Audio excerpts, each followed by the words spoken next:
this was a good movie. So it sucks that we're not gonna see what the true story that this was supposed to be. Ah, man. Rest in peace. Oh boy. Hey guys, welcome to the review show. My name's Austin, and Star Wars: The Rise of Skywalker, starring Daisy Ridley. And this is a story about people just going on quests and trying and doing things, and that's basically all I can say without spoiling this movie. Let me explain my setup for 1 second.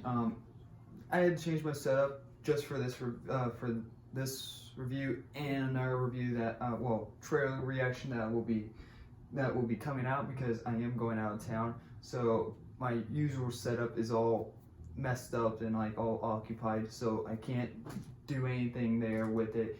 So I am here at this is basically a temporary setup, but let's get right into it. I will not be saying any spoilers about this movie.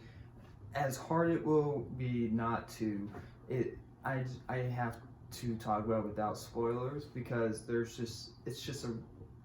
just have to, because there's a reason why I need to talk into spoilers, because I want you guys to go, not in spoilers, because I want you guys to go see it. But I need to tell you guys what you are going to be prepared for, and so it's just a big mess. That's what it is. It's not. It's good. The movie is good itself, but the storyline, the quests are all over the place. We're just hopping to planet to planet. Characters, like, explanations don't make sense at all. It's just like, why is it this messed up? And it's like, okay, you can blame The Last Jedi all you want, but you had I get that Rian Johnson put J.J. Abrams in a corner, but you had a bunch of opportunities to do whatever you want. I get J.J. Abrams wanted to go back to the way that he wanted, and so he basically rebooted Return of the Jedi, which everyone keeps saying. You cannot reboot something when a trilogy, a series is coming to an end, a saga coming to an end. You can't reboot that. You can't reboot like stuff like that. It's just not how that works, and it makes things really messy. And having the Emperor coming back, which is not a spoiler, he's on the posters, he's in the trailers. I wasn't going to say anything about him, but with him being in this movie ruins basically the whole entire saga. It ruins Anakin's arc, which is really the whole point of the originals and the prequels. But now with fucking Rian Johnson killing off Snoke and all that, it just ruins all of this great stuff that you had with Force Awakens and the stuff before that. It's just like, really? This is how you're gonna go out? You basically Game of Thrones yourself right now. And like, everything in this movie felt rushed. It had care. It feels like it had care, like what I'm trying to say. It felt like it was cared for. It felt like there was people there that cared about Star Wars, but it was just rushed through. You should have gave this movie probably another year for, and probably like replace Palpatine with someone else, because Palpatine. I get you want to bring people back to the original, like the originals, and the feeling of the Star Wars saga, but you can't. You just can't bring Emperor Palpatine into this mix, because it just makes a bigger pile of what Rian Johnson did. I mean, you could have done something. You could have done Darth Plagueis. I mean, that dude cheats death.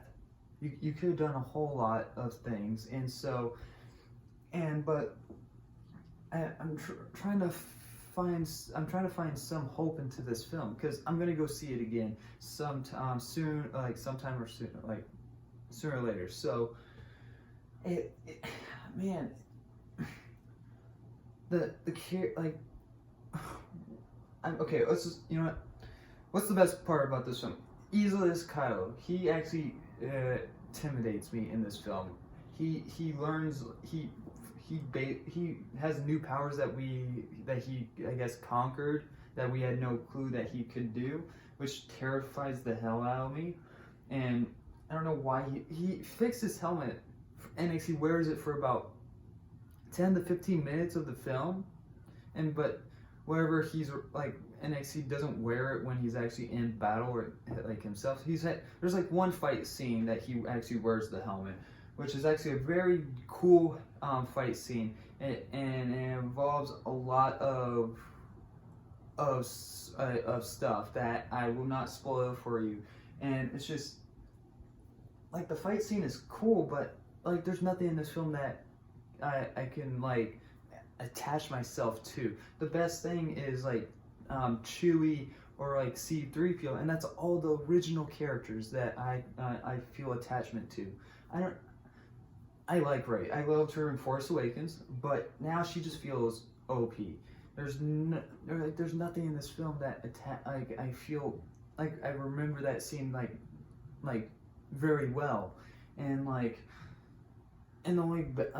there's only one good emotional scene, because like there's hardly any emotional scenes, and there's only one good one, and that comes from Chewie. I'm not gonna say what happened, but he gives off a good performance that really really gets you there. So it's just like you had a chance to fix this, and you sort of did and sort of didn't. And I'm gonna say the same thing like I said about The Last Jedi. You can like this movie, you can hate this movie, you can pick this movie apart, but directors do make their mistakes. Directors thought and I can't blame J.J. Abrams for what he made.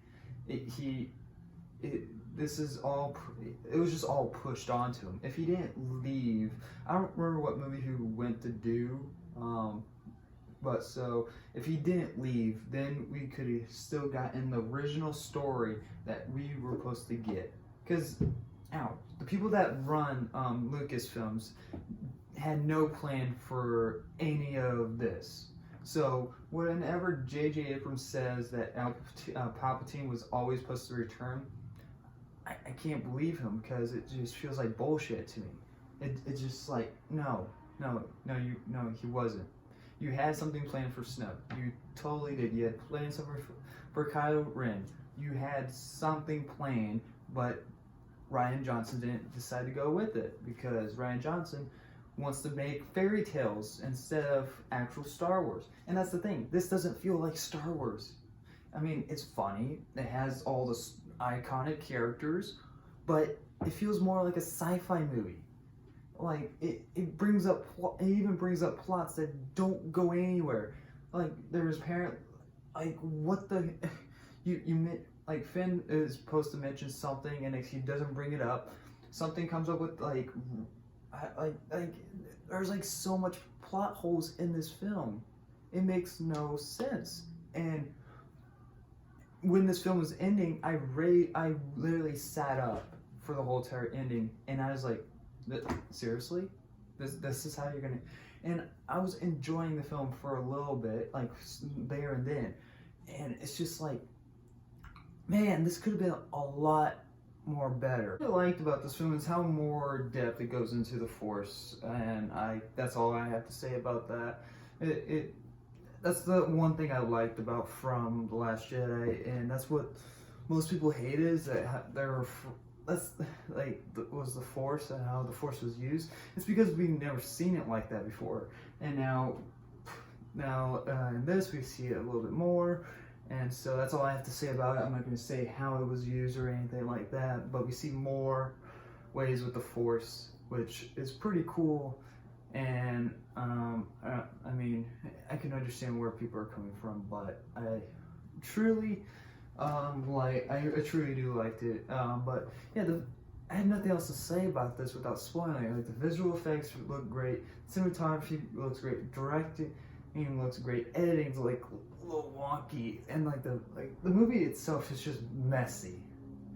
Like when the film is just because you don't get time to settle down with these characters, and so it's just you're just like jumping off walls and it's just all over the place.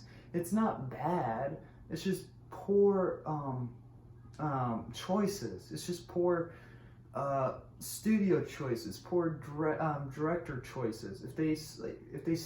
If they had a contract where J.J. Abrams wasn't allowed to leave this project, the trilogy project, we would have a great trilogy right now. But he left, and they didn't come up with that contract, and they didn't come up with a plan for this trilogy. You always come up with a plan for this, and that's why so this stuff doesn't happen. And so I'm gonna give my rating. Every review I have to give a rating. If I not do a rating for a review, I will feel terrible, and it feels I don't know why. I just have to. So what I'm gonna give it is I'm gonna give Star Wars: The Rise of Skywalker a C+. It's a little lower than The Last Jedi, and doesn't mean I liked the Last Jedi more. I actually like this a lot more, but this one just has more problems with it and less good stuff. And the Last Jedi is just split down the middle. And honestly, at this point, I don't know how to rate movies anymore.